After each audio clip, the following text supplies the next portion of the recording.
Ya, déjame. Ya. Hola, buenos días. Estamos con la doctora Montoya Salvadores, neuroradióloga del Hospital de Neurocirugía, que nos va a presentar hoy día la última clase de imágenes en patología autoneurológica. ¿Ya? Adelante, doctora. Hola, buenos días. Este tema es un poco árido a veces, entonces va con hartas fotos, quizás es un poco largo, pero la idea es darles a lo menos una pincelada y las herramientas necesarias para ir reconociendo las distintas patologías que nos competen. Entonces, un poco de introducción.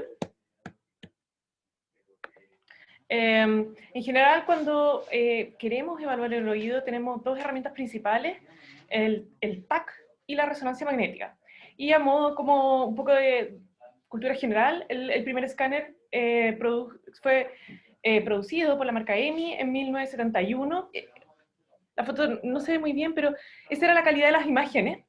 Pero era la primera vez que éramos capaces de ver el cerebro de forma directa y no indirectamente como se hacía con la neumografía y con los otros estudios.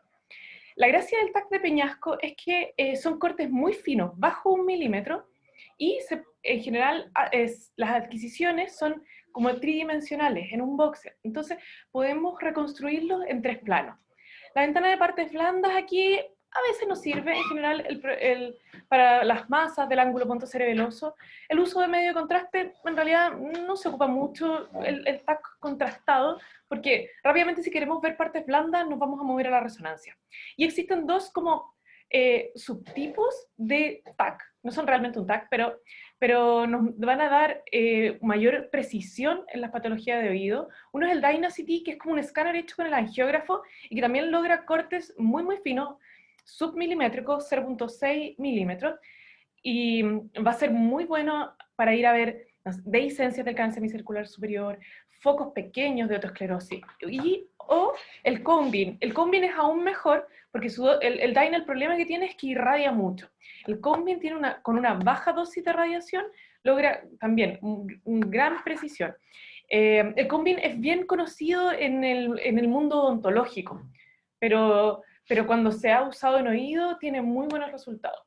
Las proyecciones en general, antes uno pedía específicamente cada una de las proyecciones, axiales coronales. La primera que vemos en la imagen es la de Poschel, que es perpendicular al eje largo del temporal, y la de Stenberg. Hoy en día en realidad uno adquiere un volumen y en la estación de trabajo puede jugar y ir reprocesando esto en las distintas proyecciones. Entonces no necesita pedir que el tecnólogo procese estas distintas la adquisición en los distintos planos. Y así es como se ve un TAC normal. En general, si uno va de abajo hacia arriba, puede reconocer la mastoide, puede reconocer el foramen yugular, con la espira yugular, el clivus. Luego, este es un corte a nivel del conducto auditivo interno, podemos ver ambas cócleas, canal semicircular lateral, y vemos parte de los huesecillos, la articulación incumaleolar. Y este es un corte más inmediatamente superior, y vemos el canal semicircular superior. Vemos también la buena neumatización de la mastoide. Siempre en el TAC de oído se ve algo de cavidades paranasales, entonces no hay que dejar de mirar estas zonas, porque a veces patología nasofaringea o faringomucosa nos van a producir problemas de efusión y problemas en el oído. En 1983 nace la resonancia magnética, este es el primer resonador, y en general la forma de solicitar esta resonancia es resonancia con énfasis en fosa posterior. Existen algunas secuencias especiales que uno debe pedir, y ahí hay que conocer un poco, ojalá conocer a tu equipo, a tus radiólogos, conocer a los tecnólogos o al centro donde uno hace las imágenes, porque si no, no te van a hacer la adquisición. Por ejemplo, la difusión para los colesteatomas es una difusión un poco especial, no es la misma que se usa en el cerebro, y por lo tanto tu centro debe estar familiarizado con esto, y es súper importante llenar bien la orden, poner colesteatoma, poner difusión, o por lo menos poner colesteatoma para que el tecnólogo haga la difusión. La gadolinio con adquisición tardía a las 4 horas o intratimpánico en realidad es lo ideal para el estudio del Meniere, pero es un examen que se hace en muy pocos lugares, porque es poco rentable hacer una resonancia, dejar a la señora paciente 4 horas y luego volver a ocupar un cupo de resonancia adquiriendo dentro de un mismo examen. Entonces, económicamente es difícil conseguir que esto lo realicen. Y dentro del énfasis de fosa posterior siempre va una secuencia que ustedes la pueden encontrar como Balance, CIS, cóclea o fiesta, que va a ver el oído, pero además podemos utilizarlas también para ver piso anterior. Entonces, la búsqueda de fístulas de LCR es muy buena herramienta. Entonces, un protocolo habitual de fosa posterior trae esto: un T2 fino, donde podemos ver muy bien las partes blandas. Si se fijan, ya no vemos con detalle la mastoide, vemos el conducto auditivo interno y las estructuras del oído interno como de alta señal, pero ya con mucho menos detalles que en el TAC. Pero podemos ver muy bien los nervios. Aquí esta es la secuencia cóclea, cis, balance, fiesta, que depende del resonador, cómo se llame. Pero podemos ver muy bien los pares bajos. La gracia de esta secuencia es que tiene muy buena discriminación entre lo que es parénquima y líquido. Entonces, vemos estructuras tan finas como los pares bajos, el complejo vestíbulo coclear facial. De hecho, podemos ver el modiolo de la cóclea. Podemos ver la diferenciación muchas veces, cuando esto está pequeñito, pero cuando lo vemos en la estación de trabajo, entre la rampa timpánica y vestibular. Podemos ver la emergencia de los pares craneanos y el resto, bueno, y naturalmente podemos ver el resto del cerebro y la cisterna. Y el GADO, la adquisición con gadolinio que se hace en fosa posterior también es una adquisición especial, es fina y habitualmente está saturada. La forma de ver si la secuencia que yo tengo está saturada o no es ir a ver la grasa subcutánea epicraneal. O sea, una forma fácil de ver si la grasa es blanca en T1 y en T2. Si se ve negra, la secuencia está saturada. Este es la adquisición típica de un resonador 1.5 Tesla, y este es el resonador 3 Tesla. Entonces vemos rápidamente, si se fijan, este es como HD y Full HD. Esa es la diferencia entre uno y el otro. Entonces, el resonador 3 Tesla, el campo magnético es mayor, mi relación señal-ruido es mayor, por lo tanto mi definición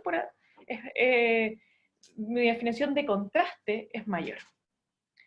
Este ya es parte de las secuencias especiales. Esto es una difusión de oído, en la cual vemos algo de las estructuras de fosa posterior, y además vemos un tejido aquí que vamos a ver más adelante que restringen difusión. Restringir a la difusión significa que las moléculas de agua no se mueven libremente y generan alta señal, y esto es una característica de los colesteatomas. Entonces, esto es como un poco el mapa de lo que me gustaría como que ver con ustedes. Vamos a ir viendo con los tiempos si tenemos que hacerlo más rápido o ir acortando. Lo separé un poco por anatomía y localizaciones en el conducto auditivo interno, patologías más frecuentes, oído interno, oído medio, algunas cosas del conducto auditivo externo y foramen yugular. Dentro del lobo cisternal conducto vamos a tener los schwannomas vestibulares, que es de la patología más frecuente. Habitualmente lo que vamos a ver es remodelación del conducto auditivo interno, una remodelación que es de bordes lisos. Si se fijan, no hay destrucción ósea. El crecimiento de este tumor es lento, por lo tanto va generando cambios en el hueso adyacente, pero a la vez tampoco hay una reacción ósea como la que produciría un meningioma, que produce esclerosis y hiperostosis. Y aquí vemos que en realidad, y a veces es difícil ver esta remodelación, pero en la resonancia queda bien claro de qué estamos hablando. Entonces, se escribió el grado de COS para ir a graduar nuestros schwannomas.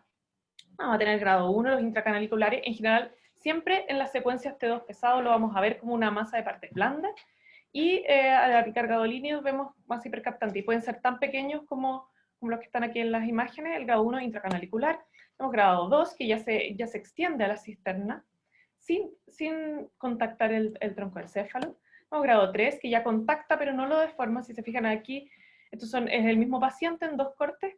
Vemos que hay una pequeña zona de contacto, pero sin alterar la anatomía. Y grado 4 ya tenemos que es un gran proceso expansivo cisternal. Hay un componente canalicular, sabemos que habitualmente nacen del ganglio de Scarpa. Sabemos que nació dentro del conducto, remodeló el conducto y se extendió a la cisterna con efecto de masa sobre el pedúnculo cerebeloso medio, sobre el hemisferio cerebeloso, sobre la base de la protuberancia, y hay algo de edema, un poquito de edema ahí adyacente. No mucho, pero... por lo tanto, hay que ser bien cuidadoso a la hora de examinar nuestros escáneres. Este es otro ejemplo. Aquí vamos a ver que hay algo de remodelación en el conducto auditivo interno del lado izquierdo, que se condice con nuestro proceso expansivo.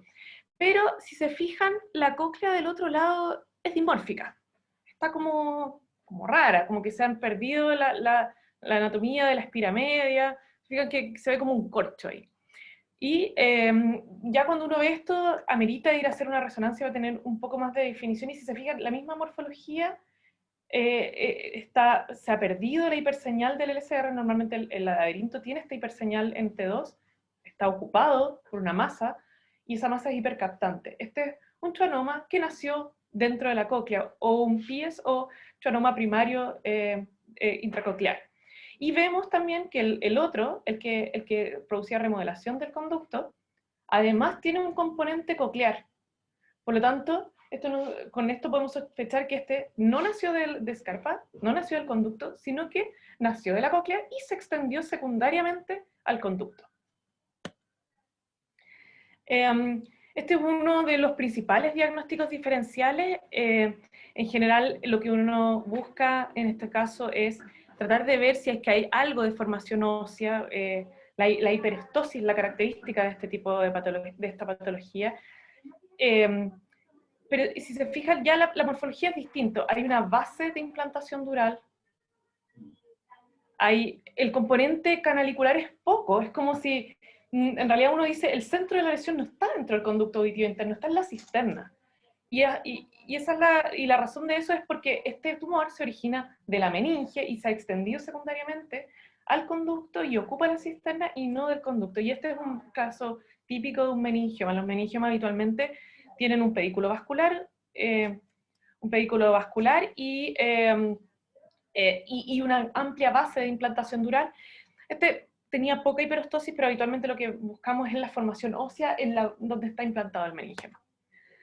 Ahora, hay patología ósea que nos van a comprometer las estructuras del oído, y esto tanto a nivel del conducto auditivo interno, oído medio y conducto auditivo externo, así que esto aplica para los dos. Este es un caso de una displasia fibrosa, que su característica es una expansión ósea con una matriz de vidrio esmerilado, y si se fijan, hay compromiso del conducto y puede haber compromiso del oído medio. Ahora, el compromiso en las displasias óseas pueden ser tan extensas como esta.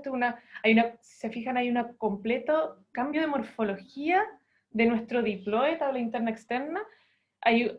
La mastoide no se desarrolló. Si se fijan, vemos la cápsula óptica, las estructuras del oído, vemos conductos auditivos internos y externos muy estrechos, y un completo ensanchamiento del diploide. Esta es una displasia ósea. Hay muchos tipos de displasia ósea, no está especificado. Completamente distinto de esto, que vemos una esclerosis, o sea, vemos un compromiso esclerótico completo. No podemos diferenciar tabla interna, diploide y tabla externa. Esta es una osteopetrosis. Entonces la osteopetrosis también nos va a producir conductos auditivos internos estrechos, cada vez más estrechos. De hecho, van a estrechar todos los agujeros del cráneo. Habitualmente tienen harto problema con los canales ópticos. Los conductos auditivos externos también son muy, muy estrechos. Y hay un completo ensanchamiento del diploide, pero es esclerótico. ¿Se fijan? Es distinto al patrón de lo que veíamos en la displasia ósea. Las malformaciones del oído interno son un mundo, y en realidad, para mostrarles que estos son los papers más importantes, la verdad es que primero se describió que había un compromiso, que en las etapas del desarrollo, pero se sabe que pueden ir mezclándose. Aquí tenemos, por ejemplo, completa ausencia del desarrollo de las estructuras del oído interno. Aquí tenemos ejemplos de partición incompleta, tipo 1, vemos una cóclea con una hipoplasia coclear, esta boot-like o cóclea en forma de brote, con un vestíbulo amplio, displásico, y bueno, distintas asimilaciones del canal semicircular lateral, y todo esto van a estar dentro del espectro de las malformaciones del oído interno.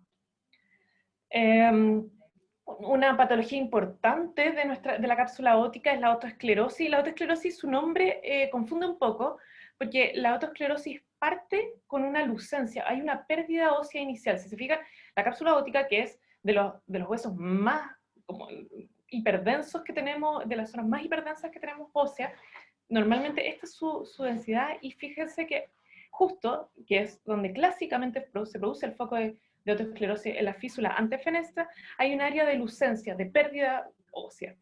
¿Por qué se llama otoesclerosis? Porque esta lucencia va a avanzar desde la físula antefenestra, postfenestra, pericoclear, perilaberíntica, puede comprometer completamente la cápsula óptica, y finalmente va a llegar a una etapa tardía de esclerosis. Este es un ejemplo de una otoesclerosis que está operada. Ahí vemos la prótesis. Aquí tenemos, este es el mismo ejemplo, y podemos ver distintos cortes, vemos el área de lucencia. Se ha perdido el hueso, y habitualmente vamos a ir a localizar la platina del estribo, y vamos a ir a buscarlo hacia adelante de la platina, nuestro foco de otoesclerosis. Habitualmente estos pacientes van a venir con eso, muchas veces con sospecha de otoesclerosis, entonces eso hace más fácil el estudio dirigido. Siempre la sospecha clínica diagnóstica en la orden nos ayuda mucho a lograr una mayor precisión en los informes. Este es otro ejemplo. Vamos a ver. El hidrops endolinfático en realidad es difícil para todos. En general hay una hipertensión de la endolinfa, y tenemos nosotros un gran imitador, que es el schwannoma intracoclear. Habitualmente las resonancias, tradicionalmente las resonancias se ha pedido para ir a diferenciar o buscar los diagnósticos diferenciales, y cuando las resonancias son normales, bueno, ya, Meniere. Pero existen resonancias específicas para poder cuantificar el Meniere. Entonces, el uso de la resonancia se basa en que aproximadamente a las 4 horas de la administración del medio de contraste, el medio de contraste endovenoso llega a la perilinfa, ocupando las rampas vestibular y timpánica. Pero la escala media contiene endolinfa, por lo tanto no se va a impregnar. Y en el hidrops, característicamente lo que crece es la escala media. Entonces, ya desde el 2014 se están intentando hacer estudios para poder graduar y objetivar el Meniere.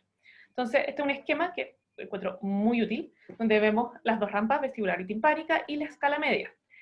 Y vemos el utrículo y sáculo. Entonces, ¿qué pasa? Que en realidad hay una inversión, cuando el hidrops parte, el hidrops vestibular, hay una inversión entre sáculo y utrículo, o sea, crece uno sobre el otro. Y luego, en la siguiente etapa, coalescen ambos en una sola área que no se impregna. ¿Por qué no se impregna? Porque es endolinfa, y a la endolinfa no permea el medio de contraste.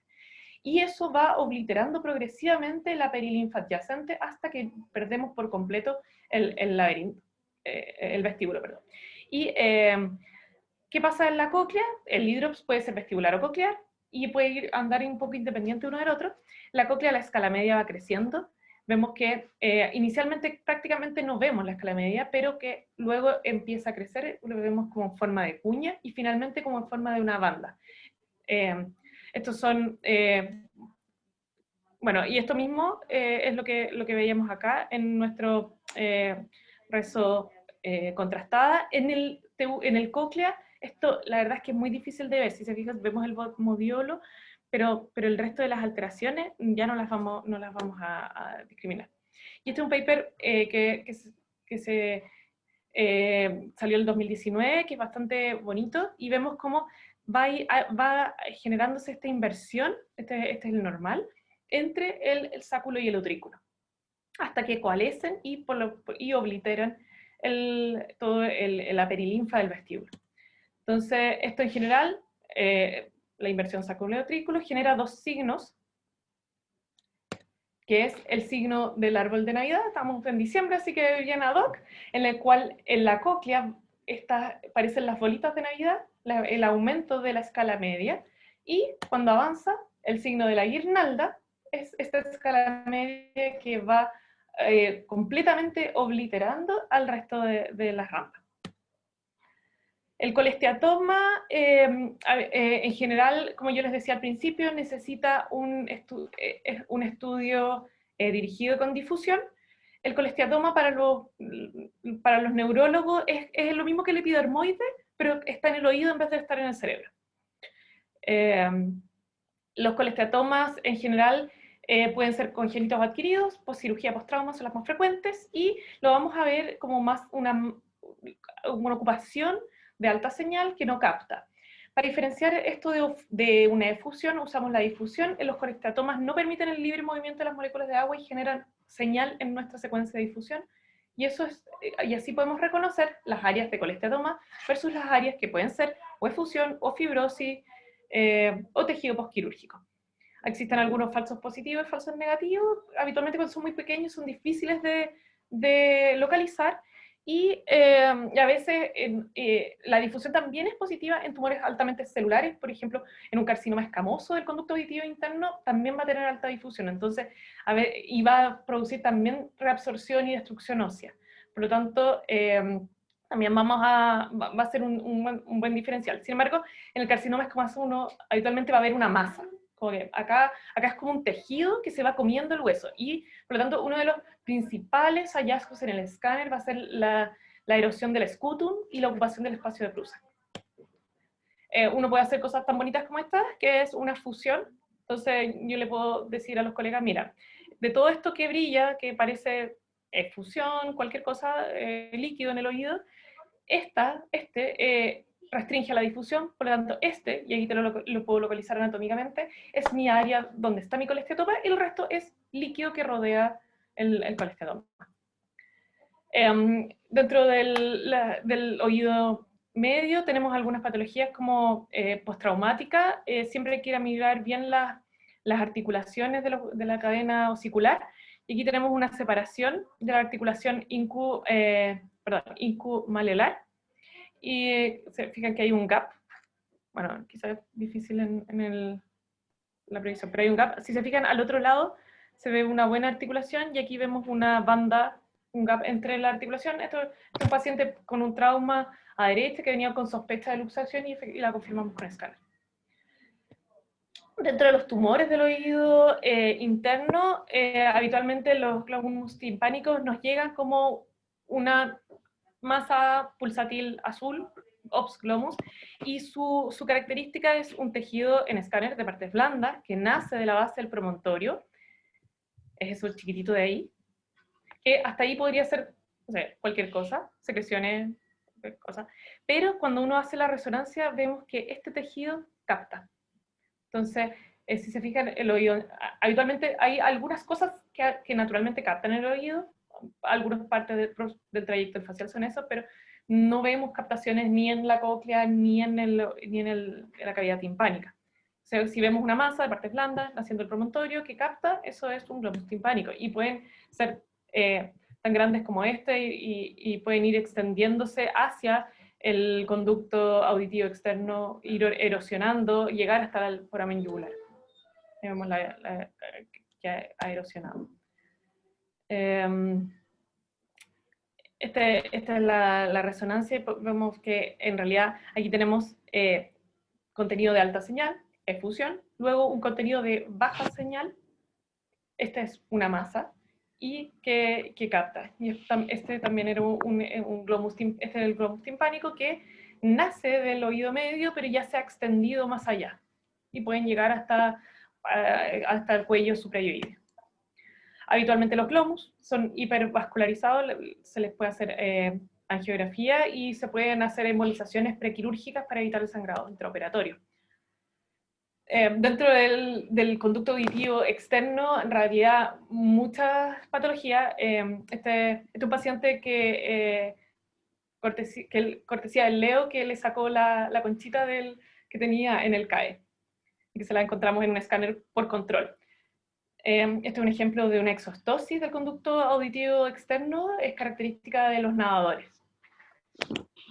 Y en general, los colesteatomas, la queratosis obtundras, en realidad ustedes la ven más bien clínica, y los colesteatomas, vamos a ver como contenido de partes blandas dentro del conducto auditivo externo que va a generar erosiones, y si yo hago una resonancia a estos pacientes, va a restringir a la difusión. No la hacemos como de rutina porque en realidad es evidente clínicamente, entonces no es necesario hacerle resonancia. Entonces las patologías óseas, como veíamos en un principio, también pueden ir a afectar el conducto auditivo externo, ya sea la exostosis, la displasia ósea o la osteopetrosis. La patología otoneurológica está muy cerca del foramen yugular. De hecho, una causa importante es tinnitus. Y en general hay que saber que el foramen yugular tiene dos pars, una par nervosa anterior, donde va a ir el noveno par, el nervio Jacobson, y una pars vascular el seno petroso inferior, y una pars vascular, donde va la yugular, van los pares 10 y 11, y el nervio de Arnold. Y habitualmente está separado por la espina yugular. Esa es la espina yugular, este es un CT, este es un Dyna CT. La definición del CT ha logrado ser bastante buena y similar a la del Dyna, con menos radiación que el Dyna. Este es un signo clásico del foramen yugular, es la cabecita de águila. Lo que vemos en el cuello es el canal del hipogloso. El canal del hipogloso está abierto. Y este es el foramen yugular, que tiene ese curso oblicuo. O sea, acuérdense cuando vean el coronal, la cabecita de águila. Y como se ve en la resonancia, habitualmente vamos a ver el seno sigmoideo con el golfo de la yugular emergiendo. No vamos a ser capaces de discriminar los distintos pares craneales que van por el foramen yugular. Y aquí, si se fijan, aquí hay que entrenar un poco el ojo, pero vemos en negrito la cortical de la cabecita de águila del tubérculo yugular. Hay variantes que son frecuentes, hay que conocerlas para no agregar patología a los pacientes. Un golfo yugular alto, hay dos definiciones de golfo yugular alto: hasta el canal semicircular lateral o hasta el conducto auditivo interno. En este caso llega hasta el conducto auditivo interno. Dehiscencias óseas, ahí la resonancia el escáner va a ser necesario para ver si es que queda una pequeña lámina ósea o no. Divertículos del golfo de la yugular o del seno sigmoideo. En este caso, el seno sigmoideo que viene acá tiene un divertículo que genera esta dehiscencia, y dehiscencias también hacia el oído medio, que va a producir tinnitus. Y los tumores más habituales de esta región van a ser los paragangliomas, los schwannomas y los meningiomas. Paraganglioma, en general, este es el normal para que lo vayan viendo en comparación. El paraganglioma en general va a generar un compromiso permeativo. Si se fijan, es como que si se fuera comiendo el hueso, con un proceso expansivo, una masa, con hartos vacíos de señal, muchos vasitos, y hipercaptantes. Le llaman el signo de sal y pimienta entre los vacíos, y áreas también en el T1 con impregnación. El schwannoma, si se fijan, el compromiso del schwannoma es distinto. Fíjense cómo remodela el hueso. Perdí mi tubérculo yugular. El águila quedó degollado aquí. Y vemos que la masa se va extendiendo y va hacia el espacio cervical. Y completamente distinto del compromiso de un meningioma. Fíjense que como el meningioma genera hueso, hay una hiperostosis. Hay mucho más componente óseo. Además, si se fijan, al igual que el del conducto auditivo interno, amplia base de implantación dural, extensión hacia el foramen, y tienen también muchas veces infiltración ósea. Se fijan, este es parte del clivus, el clivus a izquierda, que está normal, el clivus a derecha capta. Entonces, allá hay un compromiso además óseo del clivus. Este meningioma en coronal, para ver, fíjense cómo hay un compromiso. Vemos que el hueso es distinto, mi tubérculo yugular, del lado del tumor del lado normal. Y eso es por el compromiso óseo del meningioma. Como se ve en el esquema, el meningioma no solo genera la hiperostosis, sino además se mete en el hueso. Este es un tema difícil, hemos estado revisando harto con la gente de El Salvador, y una de las principales características de la osteomielitis de la base de cráneo es que se va a los distintos espacios sin deformar tanto los espacios, a diferencia de una masa que va a generar el desplazamiento de los espacios del cuello suprayoideo. Esto va a ir infiltrando y generando cambios inflamatorios. Uno de los elementos más importantes es encontrar erosiones óseas asociadas a colecciones. Aquí en este caso se ensancha la diferencia, o sea, la ATM. Vemos hay un engrosamiento de las partes blandas del CAE. Hay compromiso óseo, a veces pueden haber trombosis venosas asociadas, componente de partes blandas, más bien inflamatorio. Y esto puede ser bien extenso. La clave de la osteomielitis de base de cráneo es evaluar la resonancia sin contraste, no saturada. ¿Por qué? Porque la grasa nos va a mostrar muy bien los planos y los distintos espacios del cuello suprayoideo. Entonces podemos ver acá el espacio masticatorio y vemos que hemos perdido el faringo mucoso y parte del parafaringio del lado, sobre todo del lado derecha. Y nos vamos hacia la secuencia contrastada y vemos que todo esto tiene un componente inflamatorio, y todo esto capta, por lo tanto nos hace sospechar de una patología inflamatoria. Ahora, es bien difícil y no podemos diferenciar esto de un inflamatorio granulomatoso o inflamatorio infeccioso. Cuando vemos abscesos, uno ya puede sospechar algo piógeno, pero el resto en realidad uno puede decir tumor o inflamatorio infeccioso, y ahí hay que estudiarlo. De, dentro de también las otras cosas que nos pueden comprometer, las dehiscencias de los canales semicirculares superiores, dentro de, también nos va a servir nuestro escáner para ir a evaluar la posición de los electrodos y vamos a apoyar en la cirugía de oído el desplazamiento también de los distintos elementos. Y estos, tanto las dehiscencias como en la evaluación de la cirugía de oído, va a ser muy bien evaluada por el ConvinCT. ConvinCT, en general, hay estudios que muestran que de 10 dehiscencias en el escáner, solo 2 eran realmente una dehiscencia en el Convin, y eso significa que en realidad estamos sobrediagnosticando con el escáner porque tenían una pequeña laminita ósea que el Convin sí era capaz de encontrar. Otalgia, frecuente motivo de consulta, nos llegan las órdenes por otalgia y en realidad la lista, estas son algunas de las cosas que uno empieza a buscar, pero la lista es extensa. Y pueden ir desde un cuerpo extraño, patologías inflamatorias, las otomastoiditis. En realidad, como la diferencia entre una difusión y otomastoiditis es encontrar en el escáner la erosión ósea, ya se encuentra abscesos, trombosis, las complicaciones de la otomastoiditis.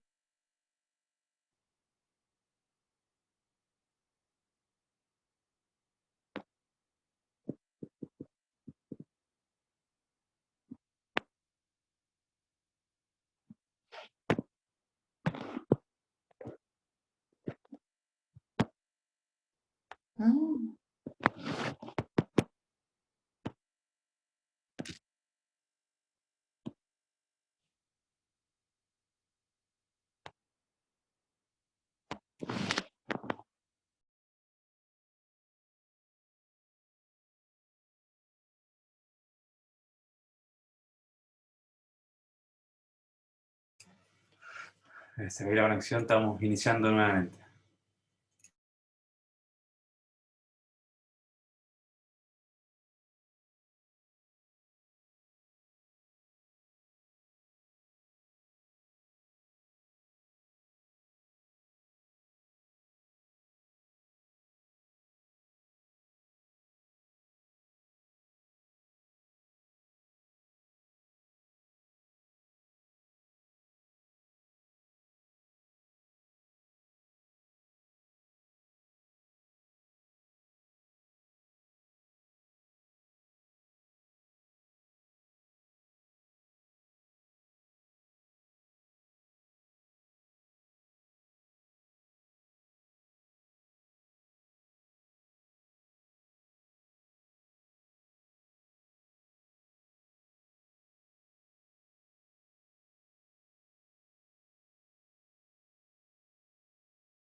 Doctora,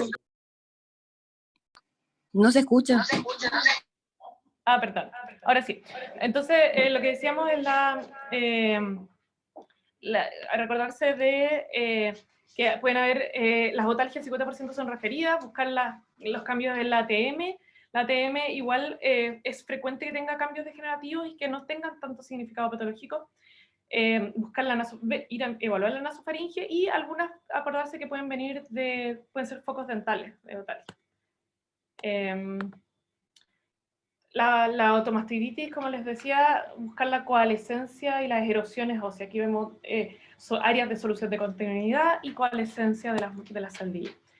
Y sus complicaciones, por supuesto. Aquí vemos como ya encontrar gas dentro del componente inflamatorio, nos habla de probablemente un proceso anaerobio, la coalescencia, las trombosis y ya cada vez más aumentando en severidad, los abscesos.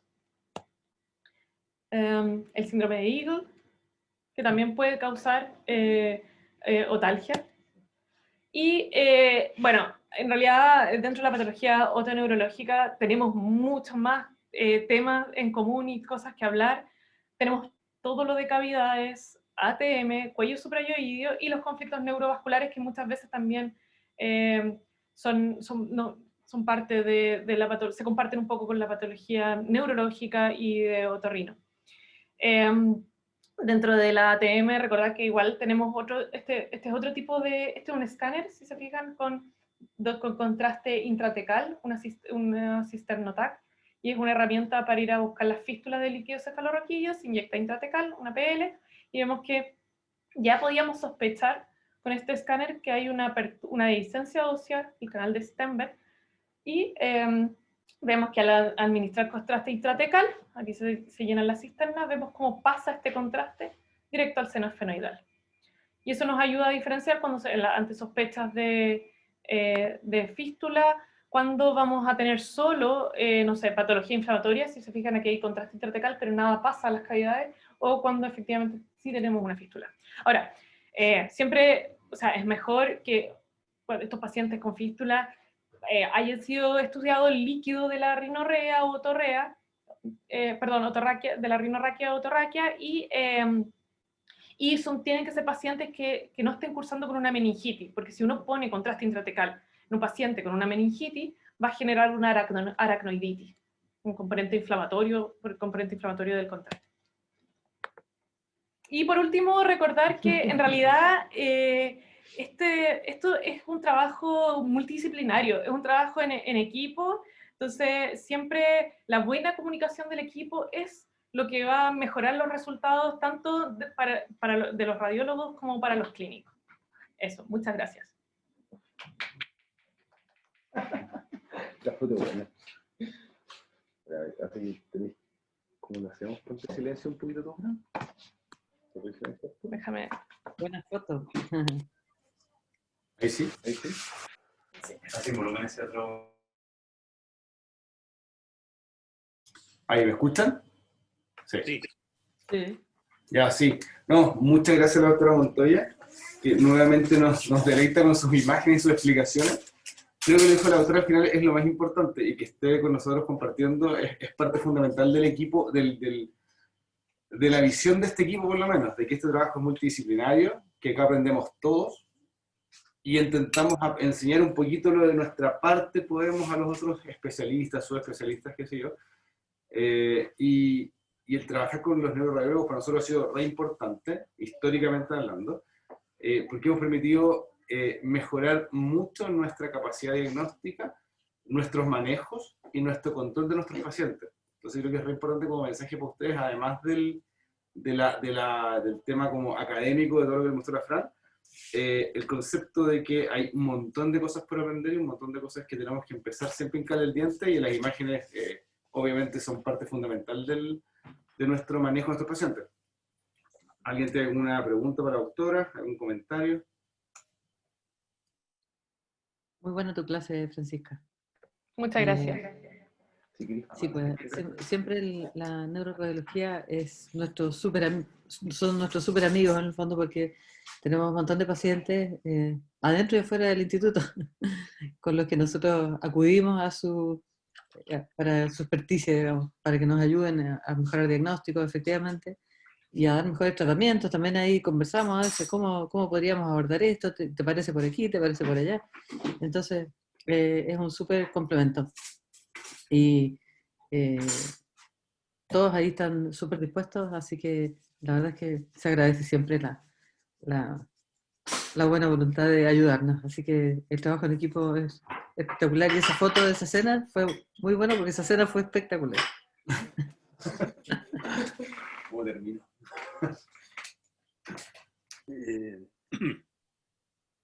Doc. Bueno, la Francisca es parte nuestra, igual que todo el servicio de neuroradiología. Hoy día, o sea, hace muchos años, el hueso temporal se estudiaba teniendo el hueso en la mano. Y eso significaba paciente fallecido. Y lo que es más, fallecido y rescatado el hueso en las primeras horas de la muerte. Puesto que lo que se estudiaba, y aparte de la parte macro del estudio del hueso mismo, se estudiaban las células, el órgano de Corti, todo lo que es micro, ultraestructura. Hasta a eso todavía no ha llegado la neuroradiología, pero va para allá. En algún momento vamos a llegar a ver células y otras cosas. Pero lo que ha avanzado es bastante y es muy loable, puesto que nos permite ya no sacarle el hueso al paciente para saber qué es lo que tiene, sino que lo hacemos en vivo, y hemos avanzado pero muchísimo en el diagnóstico, en el apoyo diagnóstico de la sospecha clínica de enfermedad del oído. Por lo tanto, y tenemos que avanzar mucho más, Francisca. Pero hasta el momento estamos muy bien. Y esta combinación de TAC y resonancia, para parte dura y parte blanda, es extraordinaria. Ahora, en realidad, lo que ha mostrado Francisca para nosotros es bastante conocido, puesto que hasta antes de la pandemia teníamos reuniones frecuentes. No la que vieron en la mesa, esa era una reunión especial. Y que nos nutríamos mutuamente de esto. Y bueno, aparte de las reuniones formales, tenemos reuniones informales casi a diario, porque vamos con los casos clínicos para allá. Con respecto al COVID, ese es un estudio y técnica y equipo que lo usan los odontólogos. Eso no está en los servicios o en los departamentos de escáner o resonancia de las clínicas, ¿no es cierto? No. Eso es muy dirigido. No está, o sea, pero por ejemplo los grandes centros de cabeza y cuello en Bélgica tienen un combi para estudio de oído. Hacen estos estudios, ese estudio de las dehiscencias que se hizo en Bélgica, lo hacen ellos recibían sospechas de dehiscencia de los canales semicirculares y tienen su combi para poder certificarla. Qué bueno. Bueno, a lo mejor algún día, porque es muy específico para lo que queremos nosotros. Ahora, eso cuando uno lo pide, yo no sé si eso lo sabes tú, Francisca, cuando lo pide, por ejemplo, que esto lo hacen los centros odontológicos, de radiología odontológica, uno lo debe pedir buscando dehiscencia, porque ellos no sé si entienden esto, o basta con pedir un COINVIT de cómo se pide. Es difícil porque los radiólogos maxilofaciales no informan oído. Entonces claro, no quieren recibir estas órdenes de algo que no es su patología. Y yo estuve tratando de ver con el doctor Pinares, que es nuestro radiólogo maxilofacial, el que viene los jueves por la tarde, y él tiene un combi. Pero también es difícil porque como que él no era capaz de darme un DICOM del examen para yo verlo en la estación, sino que tenía un visualizador propio. Pero, por ejemplo, nosotros sí podríamos pedirle a él que en su centro nos haga oídos y verlos nosotros. Ahora, no sé cómo como tendríamos que conversar con él como para el tema del informe.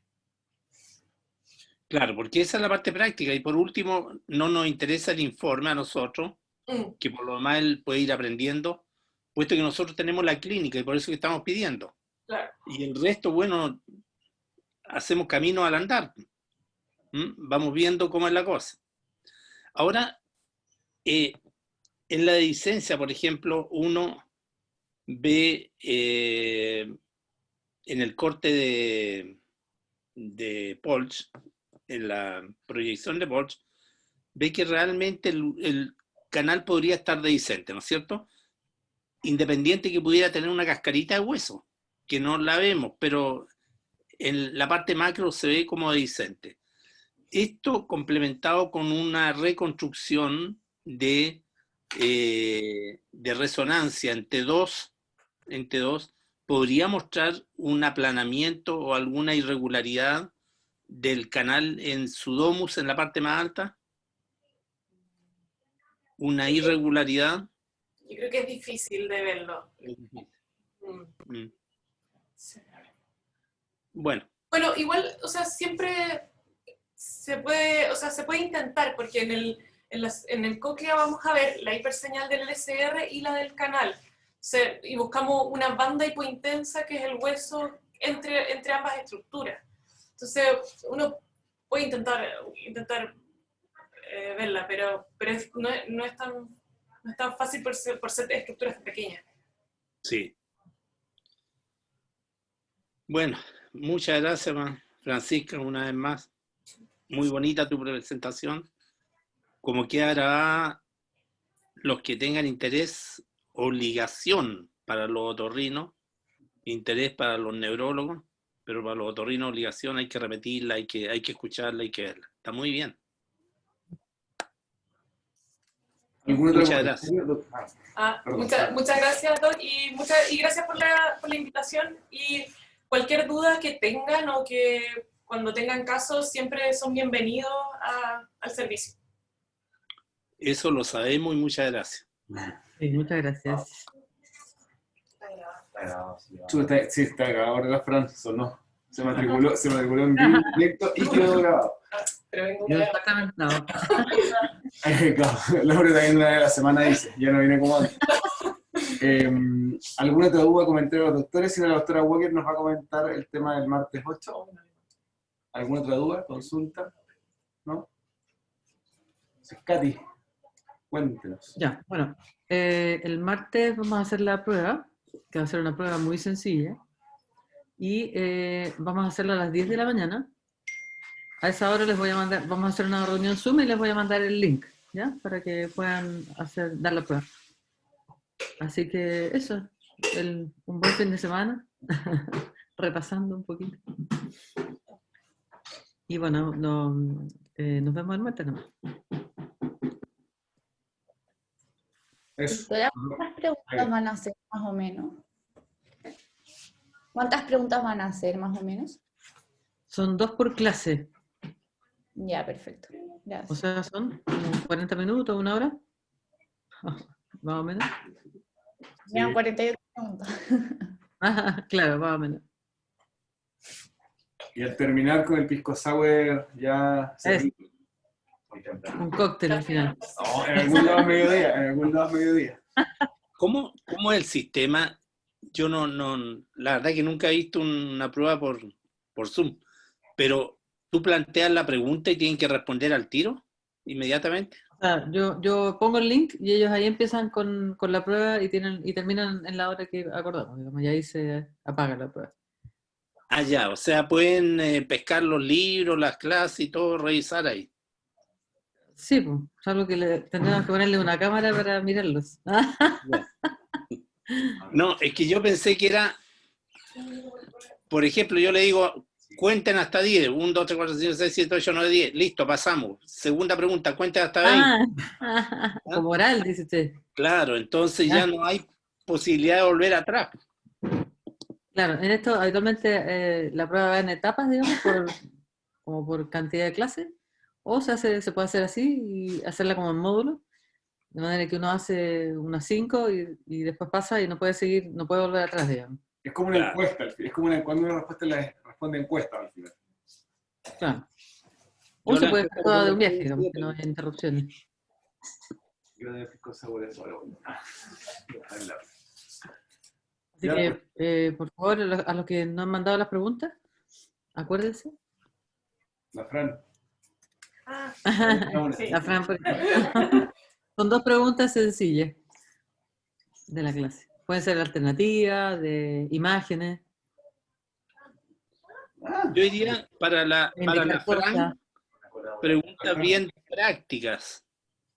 Claro, ahí pueden ser algunas imágenes. Práctica, porque como con la flechitas. mayoría de las personas que están aquí son neurólogos, neurólogo infantil, frente a un vértigo, por ejemplo, piden tag de cerebro. ¿Mm? Cosas así.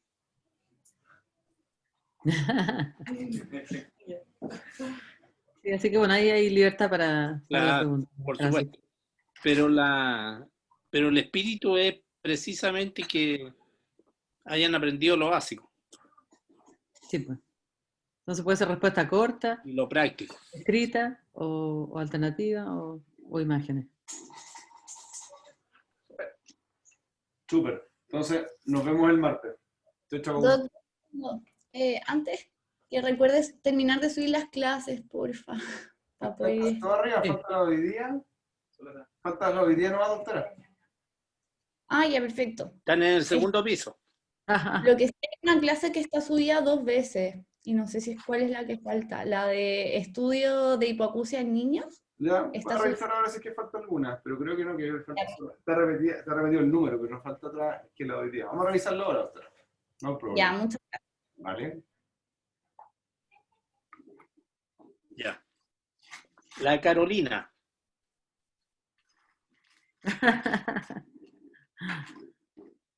De aquí para adelante le damos duro a la Carolina porque se acabó el curso. Exacto.